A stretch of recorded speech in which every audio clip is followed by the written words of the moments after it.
Welcome to Portugal. I've made it here to Portugal, and I want to talk about something that I think is really interesting and you guys might like, which is one of the biggest lessons that I learned when I was living in China for 14 years. And the biggest lesson, in my opinion, was perspective, learning to see things from a different perspective.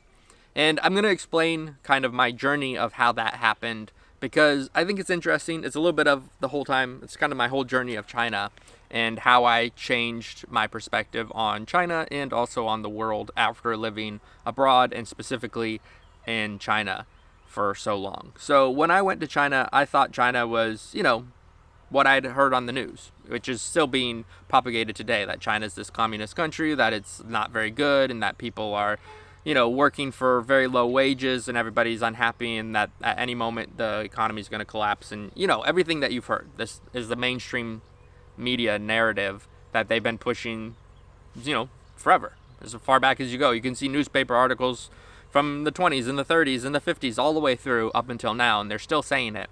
And if you don't know any better, you'll just kind of believe that. Why would they lie about that? But they do lie about that. And if you're watching my channel, you probably know that they lie about that because I've been talking about this for about 2 years now. And so I had that perspective when I first came to China, and I started my, 1 year teaching contract because that's what I was doing. And it was kind of a stepping stone where I thought I was going to be there for 1 year, then travel through Asia, head back to America, and start my glorious marketing career, which never happened. I did have a pretty good marketing career here in China, so I'll talk about that.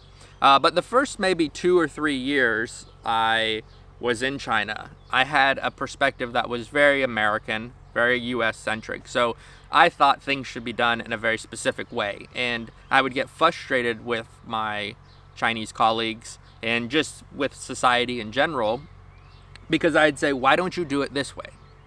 Because my perspective was from an American perspective, right? And we do it this way in America and it works because I know it works. And so why don't you do it this way? And it takes a lot of effort to change that and accept sort of the idea, or even the idea that things can be done differently and you can still get good results. And I think this is a big problem that a lot of people have, is that they grow up in one culture and they're taught a certain way to do things, and then when they interact with another culture that is doing something, whatever it is, business or teaching or learning or any activity, and that other culture does it differently. They have these different perspectives and they have this culture clash, and you have this idea clash where one party is saying it needs to be done this way and this is the only way that we can accept it. But in reality, there's many ways that you can organize systems and there's many ways that you can work. And so it wasn't really until I started working for Zhongguo Shiyou, which is the China National Petroleum Company, and I started to work there, and it's a state-run company.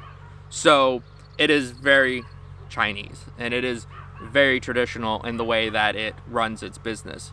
And we would go into other countries because I was in the international marketing department. So we would have contracts with other countries, and we'd send, our teams to different countries. And we would bid on oil contracts. And I used to always get in these arguments with my boss because we would bid lower than the kind of break-even point. So we would be giving steep discounts, millions of dollars of discounts to take on these projects. And I'd say, why are we operating at a loss? It doesn't make any sense. And she'd always laugh and say, you don't understand. And I'd say, yeah, I don't understand. This isn't how business is done. And she'd say, well, this is how business is done if you're Chinese. And I'd say, but you have to make a profit. Again, my American mindset was business is about making a profit. It's about gaining something. And she said, yeah, we will make a profit, but not on this contract. She always would say, what we're doing is we're making friendships, we're making partnerships. We're going to go in and we're going to get these deals at a steep discount. We're going to offer a steep discount essentially. And then we'll meet the Minister of Finance. We'll meet the Minister of Energy. We'll shake hands with all the important people. We'll meet the president. And before long, we'll be friends with them. And then when the next contract comes up, they're going to work with their friends because it makes sense. Wouldn't you work with your friend? And so over time working at that oil company, I came to realize that it's just a different way of doing business. Again, different perspective. This continued even into my next job, where I was a marketing manager for a media company. I'd always talk with my boss, and she'd be like, "You don't really understand." And I'd gotten to a better point where I was understanding more. But I'd still sometimes say, like, why don't we have more aggressive media? You know, American media is very aggressive and they often tell lies, but it's effective because it persuades people around the world. And she would always say, no, we don't do that. We want to tell the truth in our media. And, you know, you can argue with that if you don't believe that the Chinese media is telling the truth or whatever, but there was always a truthfulness to our reporting. We'd often go into small towns and do poverty alleviation campaign type videos and stuff, and we'd always talk to the locals, and there was always truth to what they were saying. It's just oftentimes the way the stories were told weren't very compelling. They weren't very interesting, but it was always truthful. And so, again, it's a different perspective. Maybe I could lie and be more persuasive, much like American media, and be more persuasive and convince people of whatever it is I'm trying to convince them of.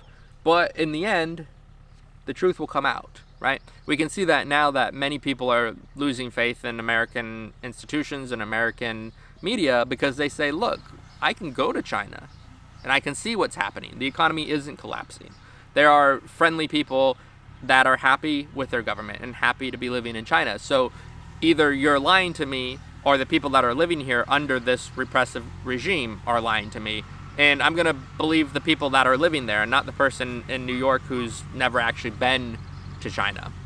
So perspective is really important, and I think that living abroad has broadened my perspective, and understand that more than one way to accomplish a goal, whether it's in government, it doesn't have to be a democracy to be effective.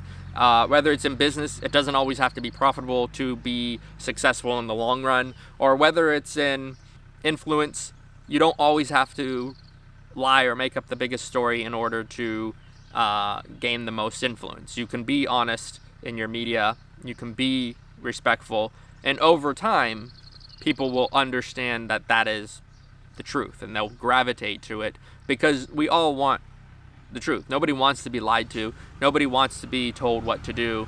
And so I think for me personally, the biggest lesson that China taught me was to have a broader perspective, and to also look at things from other people's perspective. Don't always just look at it from one angle, because there are multiple angles to accomplish the same goal.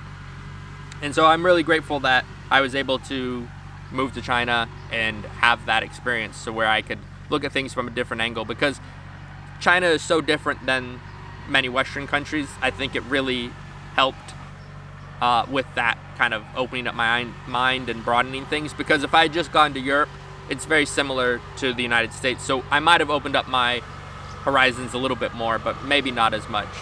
But I hear a tractor in the background, so I'm going to cut it short, or long. I don't know how long I've been rambling for. I always ramble for too long, and it's getting hot out here. So I am going to leave it at that. The biggest lesson that I've learned from China was to have a broader perspective and to look at things from a different angle, not always from the one that you were raised with.